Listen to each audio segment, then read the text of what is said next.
Liebe Leute, es geht weiter mit Suzerain. Und zwar haben wir Frank auf die Reise geschickt. Er ist auf dem Weg nach United Contana, um an der Volksuniversität oder wie auch immer sie heißt, zu studieren. Und es gibt Protestbewegungen, friedliche überwiegend. Und Lakehaven, in Dyer, gewaltsame Auseinandersetzungen mit den Hooligans von Gelsod und Andrika, die gemeinsam gegen die Polizei vorgegangen sind. Weiß, wie gesagt, nicht, ob es da einen konkreten Fall gegeben hat mit besonders brutaler Polizeigewalt oder überhaupt Polizeigewalt. Der einzige Bericht, den wir bekommen haben, war hier aus Wesor, die misslungene Kooperation zwischen Polizei und Gendarmerie. Ich weiß nicht, ob das darauf sofort bezogen war. Könnte sein. Ansonsten ist sicherlich insgesamt zutreffend, dass die Staatsgewalt natürlich schon relativ autoritär hier ist und durchgreift, wobei man sagen muss, andererseits sagen in der Krisensituation, vor allem hinsichtlich des Verbotes der rechten sordischen Jugend, war das ja auch zum Teil jedenfalls notwendig, um deren terroristischen Angriffe abzuwehren und zu unterdrücken. Aber generell wollen wir natürlich eine Liberalisierung der Gesellschaft erreichen und Polizeigewalt und Polizeikontrolle verringern. Das ist natürlich ganz klar. Wir werden aber jetzt erstmal diskutieren über mögliche Gesetzesänderungen. Mal gespannt, worum es da geht.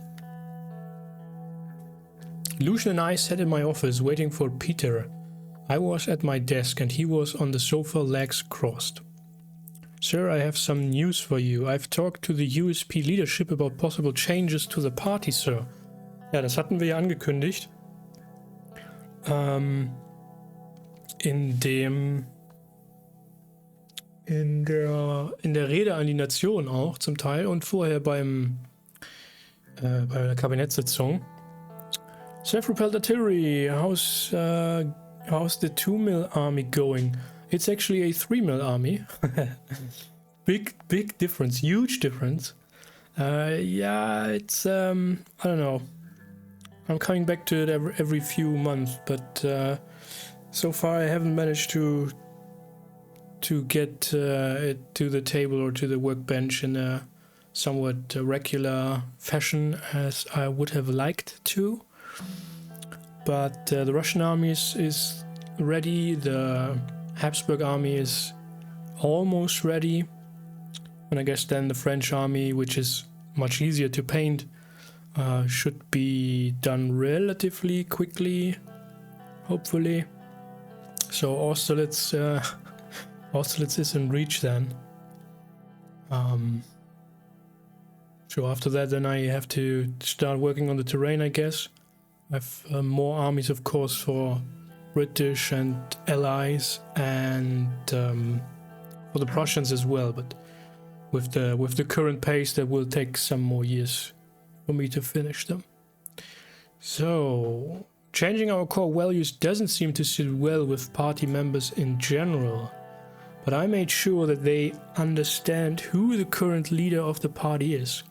It is still possible to add minor changes to the platform. Okay. We could go over the details of the new manifesto if you want. I believe you've already made a draft. Let's do it. I handed him the draft and we started discussing it. The draft outlined a new set of principles that were neusolistisch, nein, sozialistisch, ja, liberal. Können wir nicht libertär-sozialistisch sein?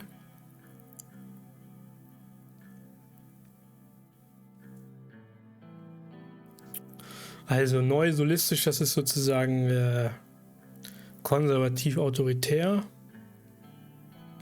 Liberal wird sicherlich eher in Richtung wirtschaftsliberal Marktwirtschaft gemeint sein hier. Ja, und Socialist natürlich in die andere Richtung. Planwirtschaft. Annäherung an den Ostblock.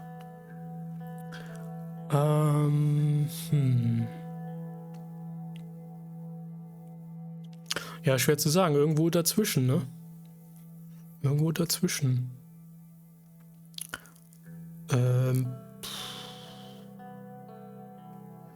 Also ich würde sagen, naja, das ist jetzt schwierig. Was impliziert das für das Spiel, ist da wieder mal die Frage. Ich würde eigentlich sofort sozialistisch wählen, weil sozialistisch kann aber erstmal natürlich vieles bedeuten. Die Frage ist, was bedeutet das für das Spiel? Ich denke, das ist als Widerspruch, als Gegensatz zu liberal gemeint.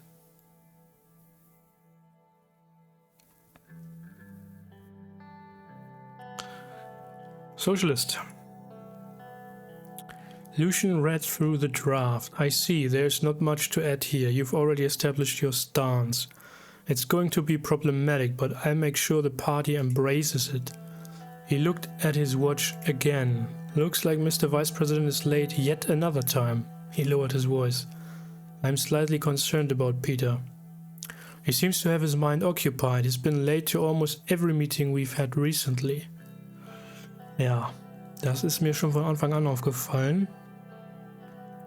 Ich kenne ihn gut, nichts, worüber man sich Sorgen machen muss. Das ist mir auch aufgefallen. Müssen wir mit ihm persönlich drüber sprechen. Ich weiß nicht, was los ist, aber es gefällt mir auch nicht. Gehen wir mal 3. Also Peter ist von Anfang an irgendwie ein sehr schräger Typ gewesen.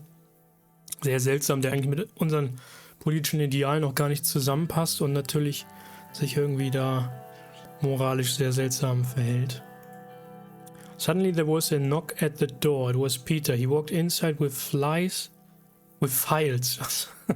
Entschuldigt. With files in both hands. Gentlemen, have a seat. Thank you. He placed the files on my table, took out several documents, and organized them in front of me. Here is everything just as you ask, our plans for our next reforms. You can use your presidential decrees to enact reforms now. We have enough political capital. I also brought a list of suggested reforms from our party. From our party. Nicht for our party, from our party. Aha. What are your thoughts? I have a few ideas myself. Stimmt natürlich, aber wir schauen uns erstmal die Dokumente an.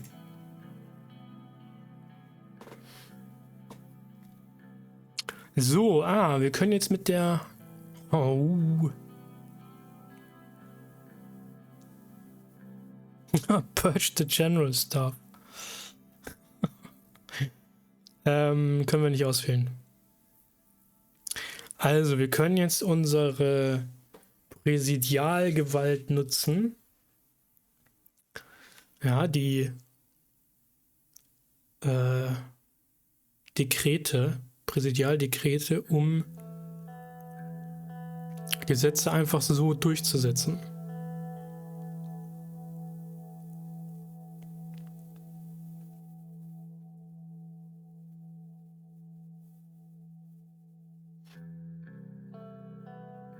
Und es gibt zur Auswahl, können wir erstmal drüber sprechen. Also die Entsolinisation.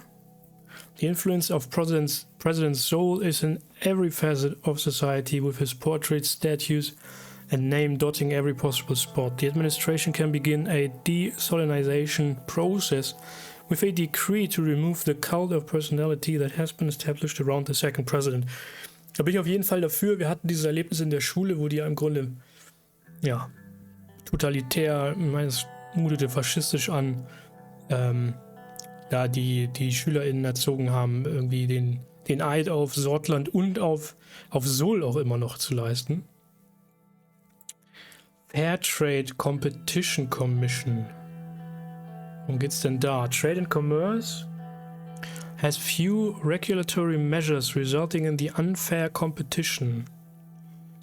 A new Fair Trade Commission can be established via decree to push for fair market competition by protecting local industries through new regulations. Das könnte man machen. Dann Geschlechtergleichheit in der Bildung Sordlands educational system has different classes and curriculum for genders. Bitte was? Through a new decree, we can provide gender equality in the education system by reverting the heterogeneous studies that were imposed by a traditional education doctrine in the 30s. Ja, das machen wir auf jeden Fall. Amnesty for all Soul-Era political prisoners. Das würde die BlutInnen auf jeden Fall betreffen. The political persecutions of the post-Civil War era left thousands of prisoners waiting for their life sentences in prison like Ant-Hill Rock. A presidential pardon decree for all political prisoners would see arbitrarily persecuted activists and thought leaders regain their freedom. Ja. Ländliche Bildungsinstitute. Sordland lacks technical and theoretical institutes for rural regions, causing people to migrate to cities for opportunities. A new directive would see the construction of hundreds of educational institutes that would teach the rural population technical and theoretical skills.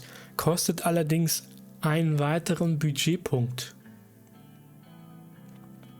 Private Gefängnisse. All prisons in Sordland are run and funded by the Ministry of Interior. A decree could be passed to allow private companies to construct and operate prisons for profit, while still adhering to the rules and guidelines of the Interior. Würde einen Budgetpunkt bringen, aber was ist denn das bitte? Überhaupt Gefängnisse abschaffen. Sordish Radio and Television Supreme Council. Freedom of speech is protected in Sordland, but with the rise of new media, private organizations gained a massive influence on society. With a new decree, we could create a government agency, the SRSC, Sordish Radio and Television Supreme Council, that could protect the independence of the media or control it. Finde ich auch gut.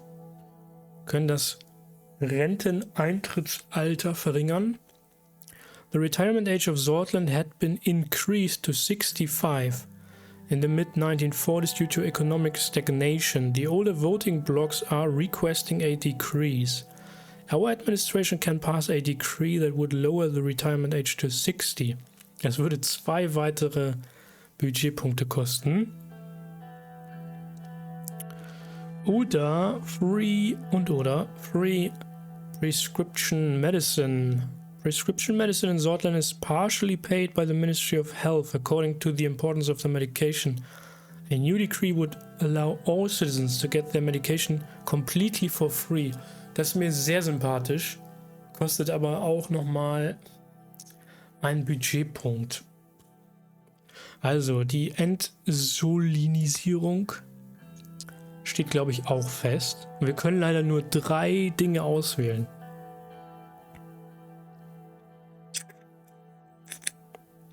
Ich möchte eigentlich noch weitere Staatsverschuldung vermeiden. Privatisierung fällt aber völlig raus. Oh, guck mal, man hätte sogar... Was hätte man dafür? Stronger Decree Powers hätte man gebraucht, um die religiösen Symbole aus dem öffentlichen Raum zu entfernen.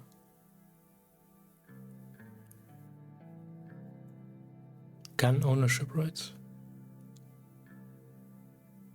Relocation of teachers and doctors to rural areas.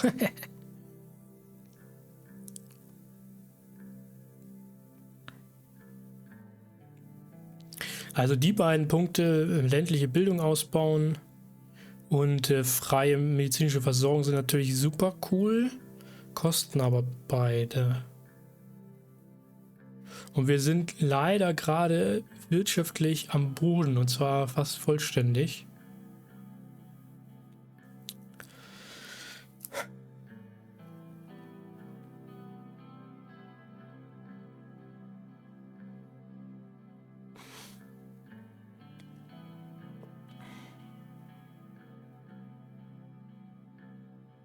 Ich würde am liebsten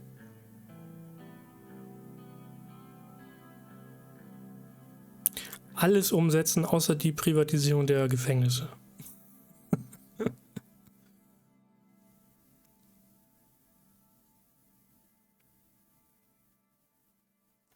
Also den Supreme Council für Radio und Fernsehen bräuchten wir, um die Macht wobei das haben wir quasi durch die Verstaatlichung schon gemacht, ne? Die Macht der Oligarchen zu brechen.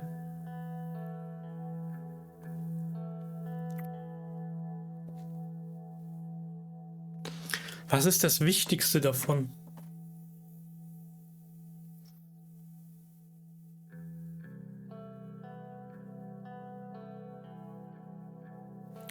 Wirtschaftlich wäre sicherlich die Commission hier.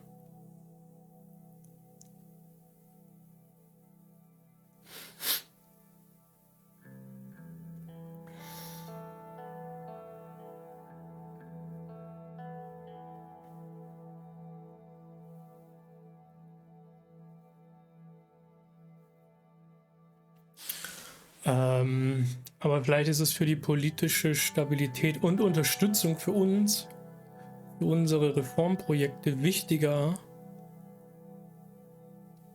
Und das passt auch mit der Desolinisierung zusammen, die politischen Gefangenen freizulassen.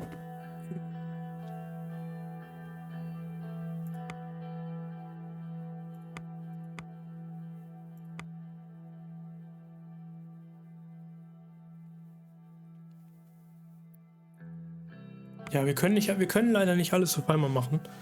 Wir müssen es schrittweise umsetzen.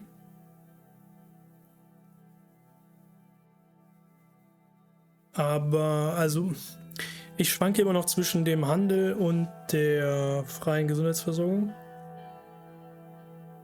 Also vollständig kostenlosen.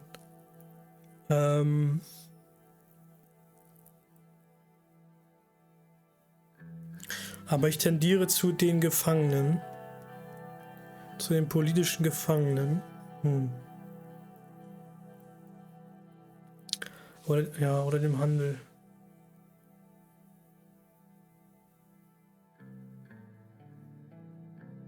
Aber das ist ein Zeichen für Wandel, ne? Für Wandel, Umbruch, Erneuerung. Wir machen das so. Also Entsolinisierung, Amnestie, politische Amnestie für alle politischen Gefangenen oder Generalamnestie, wie auch immer. Und Abschaffung der ungleichen Curricula im Bildungssystem. Are you sure? Ja, ich würde gerne noch viel mehr machen, aber ich bin mir sicher. Following a brief discussion, I took notes about my decisions. Desolinization, huh? You've got some balls, Anton. I knew you wouldn't stop at taking one of his portraits down. Yeah. So this may create a lot of frustration and anger among the conservatives. Ja, aber die sind sowieso schon wütend. Let us not forget the fact that we are openly attacking the founder of our party. A very risky move right before the elections. Ja, aber wir brauchen die Unterstützung der Reformer, der Progressiven.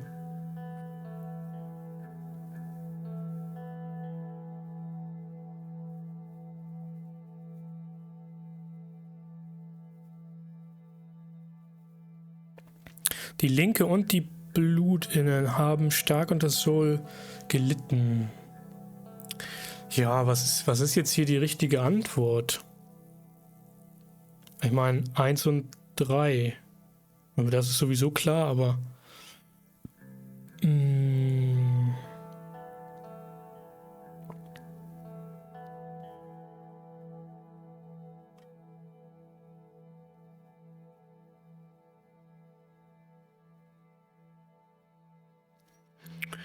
Gehen wir mal mit 3. Ich meine, das ist doch auch unser politisches Ziel. Die Linke und auch die, ich meine, die blutischen Parteien sind auch linksorientiert. Die Arbeiterpartei und die Freiheitspartei.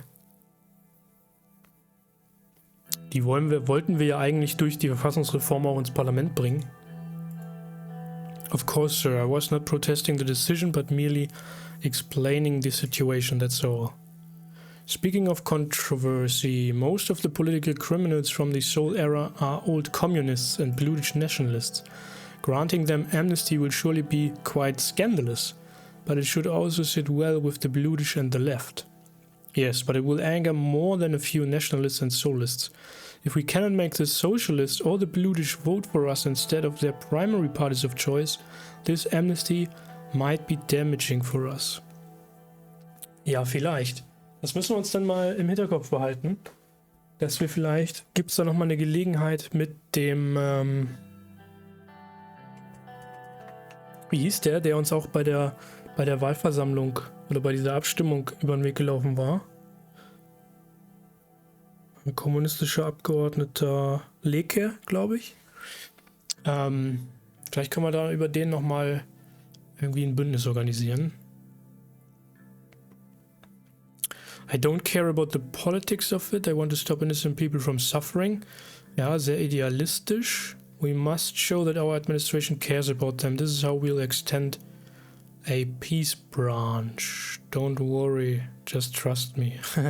Nee, ich würde sagen, wir gehen mal mit 2. That's a valid strategy, sir. Peter and Lucian leaned in to see my notes more clearly. Looks like either Miss Walder or the First Lady had a huge influence on your other decision. It's about time we went after equal rights for the ladies, if only because all these women's marches are starting to get annoying. Alter Peter, ey. This will, however, anger a lot of conservatives. Ja, alles, was wir die ganze Amtszeit über getan haben, mögen die Konservativen nicht. Let us not forget the fact that the biggest bulk of our voters aren't socially liberal. This is a risky move right before the elections. Half of the country is women, Lucian. Yes, but how many of them are actively involved with these demands for change? It is a mistake to make generalizations because of a vocal minority. Let's move on. Lucian. Und Peter genauso. Reaktionäre Säcke sind das. Es geht nicht bei allem einfach nur darum, Stimmen zu gewinnen.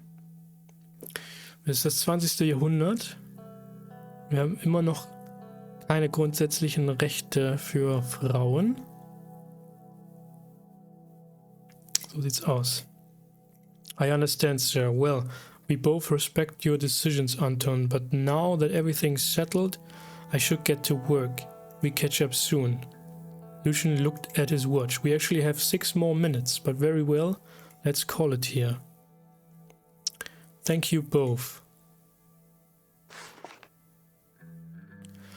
Okay. Sehr interessant. Ein paar neue Weichen gestellt. Gender Equality wird schon hier berücksichtigt und Average Women's Right.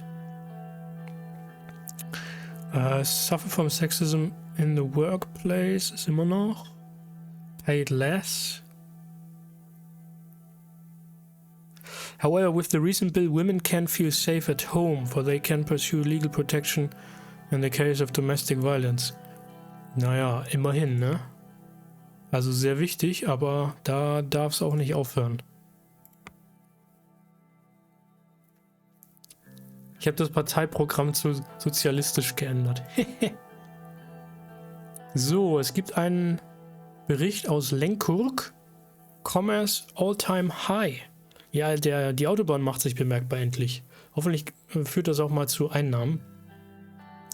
Commercial activity reports coming from the Ministry of Economics display that the small business activity in Lenkurg has increased, with new goods entering and exiting the port, with trucks traveling at the same distance as before with faster speeds thanks to the new highway. Lenkurg also reported an increase in visitors and new businesses opening ever since the opening of H3.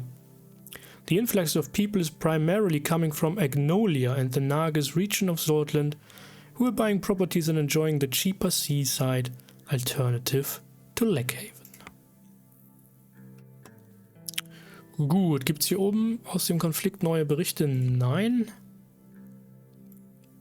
Handel. Die Handelsgespräche stehen an mit Lesbia und Weichsland. Sehr interessant. Wir schauen uns vorher nochmal die Nachrichten an. Geopolitico berichtet. Circling over Stahlport. Patricio Alvarez. the Prime Minister of Lesbia, on his scheduled visit to the Republic of Agnolia to meet Prime Minister van Horten, had failed to get off the plane.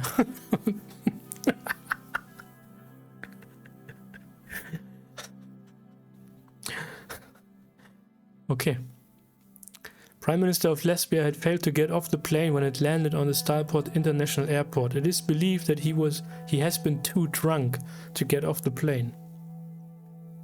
The assembled dignitaries waited at the airplane at the scheduled hour, but Alvarez's plane did not land. Airport officials reported that it was circling over Starport. After circling for 2 hours, the plane landed, but Alvarez did not come out. Lesbian officials informed Van Horten that Alvarez was unwell and that the foreign minister would join the meeting instead. Okay. Rayne shatters Sordish school tradition, taking advantage of the full scope of his new presidential power. Sind noch gar nicht neu. Anton Rayne single-handedly sounded the death knell to Sordlands' traditional public school system by mandating equality among male and female students. We believe this will result in generations of Sordish women who have no clue how to darn socks or bake their husbands a pie, but who do have their hands filled with useless numbers and figures. The women's libbers must be thrilled, but we at the Post fear for the future of our country. Oh Mann, das war kaum zu ertragen. Desolinization could be the gravest mistake of Rayne's presidency. What is President Rayne thinking? Sordland would be nothing without Colonel Tarkin's soul. The man led our country to unity following years of bloodshed, and now Rayne is rewarding him by instituting a process of desolinization that would see our beloved former leader removed from schools, buildings and city squares. Even those who disliked Sol's policies would agree that our history is worth remembering. Ah, yeah. With his unfair decree, Rayne is effectively attempting to censor that history, and he himself will be remembered unkindly for it. Ach ja, ihr seid schon ein altes, patriarchales, autoritäres, konservatives Blatt. Und ja eigentlich nicht die Zeit verschwenden, das zu lesen. The Lake Haven Times berichtet über die Amnestie. Some of Sordland's former top intellectuals and academics may be about to have their honor restored, as Anton Rayne prepares to liberate thousands of political prisoners from Antal Rock. The president has issued a blanket pardon for those activists and thought leaders who were prosecuted and jailed under the Sol administration.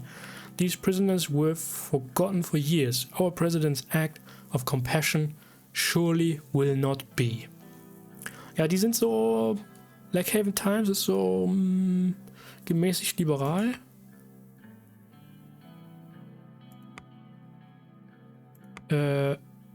Sordland Today, weiß man nicht so genau, etwas links gelehnt. Hollywood Post, ultra konservativ. Radical Voice ist klar, links und bludisch. Wir haben lange nichts mehr vom Economist gehört.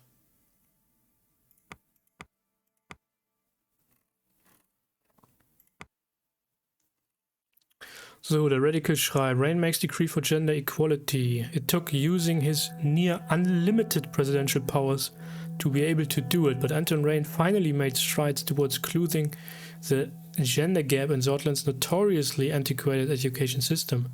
As of today, girls in the country's public schools must have access to the same classes and opportunities as boys. We still have a long way to go before women in this country are truly equal. But now that we... Ja, das ist wohl auch bei uns noch so.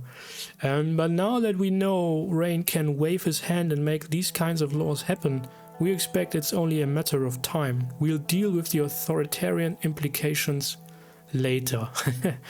Tja, ja, manchmal ist sowas notwendig. Endlich Desolinisierung. Can it be? Has Anton Rayne really dared to begin dismantling the cult of personality around his still idolized predecessor Colonel Tarkin's soul?